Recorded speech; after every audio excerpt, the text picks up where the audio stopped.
پہلی چیز ہمیشہ کی طرح معرفت ہے. کس کی؟ جس کے لیے یہ کام کرنا ہے. کیا میں اس کو پہچانتا ہوں؟ کیا میں اس کی شناخت رکھتا ہوں؟ کیا میں اس تک پہنچنے کی کوشش کر رہا ہوں؟ کیا میرے اندر تشنگی پائی جاتی ہے یا نہیں جاتی؟ یہ پہلی چیز ہے. اگر اضطراب پایا جاتا ہے، انسان مضطرب ہے یعنی تڑپ رہا ہے، یہ تڑپ اگر اس کے اندر ہے تو وہ آگے بڑھے گا. تڑپ نہیں ہے نہیں بڑھے گا.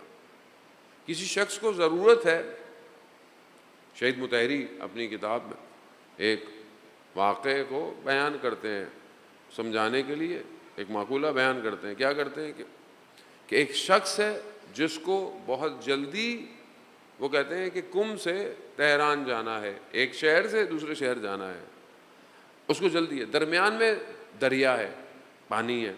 اب وہ کیسے جائے گا؟ اب وہ پہنچا ہے، اس کو جلدی جانا ہے، تو اس نے کیا کیا؟ اس نے کشتی بنائی. کشتی خوبصورت بن گئی. کوئی ایک اور شخص آیا، کہا کشتی بیچو گے؟ اس نے بولا ہاں بیچ دوں گا، مسئلہ نہیں ہے. اس نے بولا میں دوسری بنا لوں گا. اس نے دوسری بنائی، وہ بھی اچھی بن گئی. ایک اور شخص آیا، امام نے بولا کہ کیا کام ہے؟ اب ان کو ذہن میں نہیں ہے کہ مطلب امام آ جائیں گے، تو کہہ رہے نہیں مجھے کوئی کام نہیں ہے، آپ جائیں. تو امام نے ایک دو دفعہ پوچھا تو امام نے بولا عجیب لوگ ہیں، بلاتے بھی ہیں پھر کہتے ہیں کہ سوال نہیں ہے.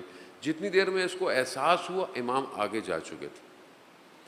یہ آیت اللہ شمس الدین نے اپنی کتاب روزگاران میں اس واقعے کو کوٹ کیا ہے. وہ پیچھے امام کے، امام آگے. جتنا تیز چلے امام اور دور ہو جائیں، جتنا تیز چلے. جاتے جاتے کوئی وادی سی تھی، کوئی نخل سان سا تھا، دیکھا ایک دروازہ ہے، امام نے کھولا، امام اندر چلے گئے، یہ بھی پیچھے چلے گئے.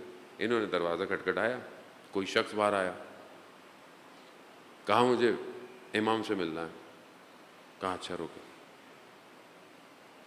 رک جائیں. پھر دروازہ کھولا، دیکھا جا کہ امام تشریف فرما ہے، قرآن کھلا ہوا ہے، امام بیٹھے ہوئے. اب جب یہ اندر گئے، انہوں نے امام کو سلام کیا اور بھول گئے.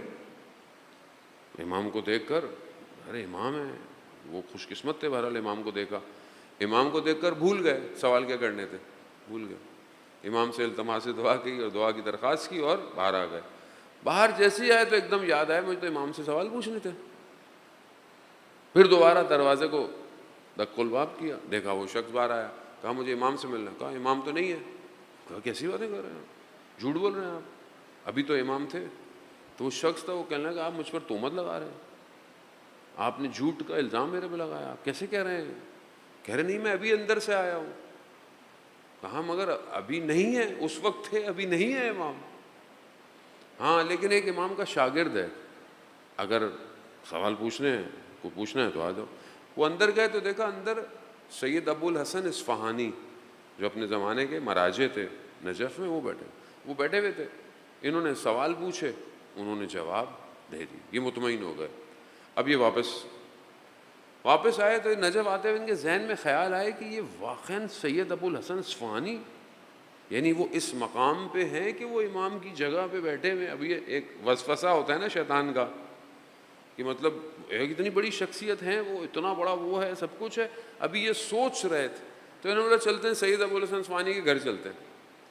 جیسے ہی گئے دروازہ کھٹکھٹانے لگے تو سید نے پہلے کہہ دیا تھا کہ وہ آئے گا اس کے لیے دروازہ کھول دینا. وہ آیا، انہوں نے دروازہ کھولا، پھر کیا دیکھا سید اسی طرح گھر میں بیٹھے ہوئے ہیں، قرآن کھولا ہوا ہے، بیٹھے ہوئے ہیں. پھر انہوں نے سوچا میں ٹیسٹ لیتا ہوں، ان سے سوال پوچھتا ہوں. اس نے وہی سوال پوچھے، سید نے جواب دیے. کہا مگر کیا پہلے تمہیں میں نے مطمئن نہیں کیا؟